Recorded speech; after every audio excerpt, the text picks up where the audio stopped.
Now let us see how we can try and remember why it is that when the second derivative of the function has a negative value, we have a maximum point, and when it has a positive value, we have a minimum point. We had worked this out. We had found the nature, the location and nature of this, the critical points or the stationary points or the turning points of this function, and did some amount of sketching of the graph. And now what we want to do is try and remember why, when we have the second derivative giving us a negative value, it's a maximum point, and when it gives us a positive value, it's a minimum point. Alright, so let's see what happens. Let us get a tangent line to this curve. Alright, we have our tangent line.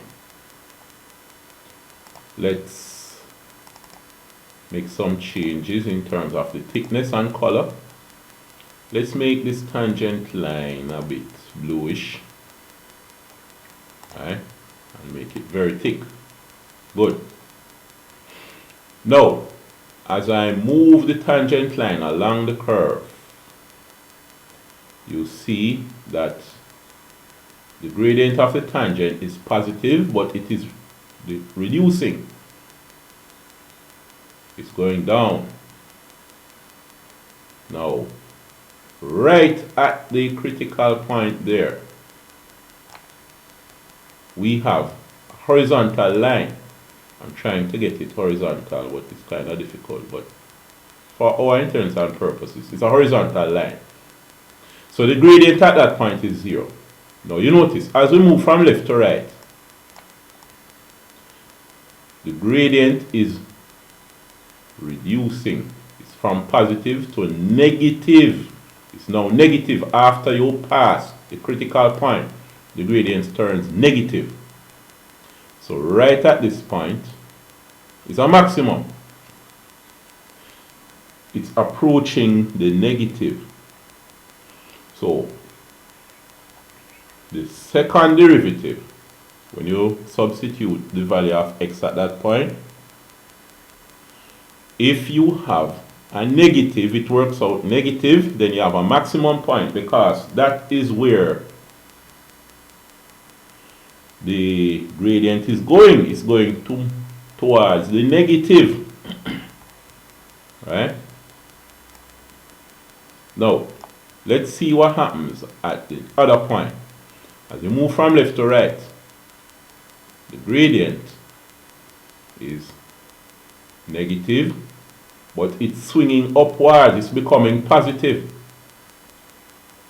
Right? The gradient is negative. It's going in the positive direction. It's increasing. At the stationary point, it's going to be horizontal, 0 gradient. And then, after you pass the stationary point, going to the right, it swings upwards, positive. So, here, it's turning from negative to positive. So that's why when you find the second derivative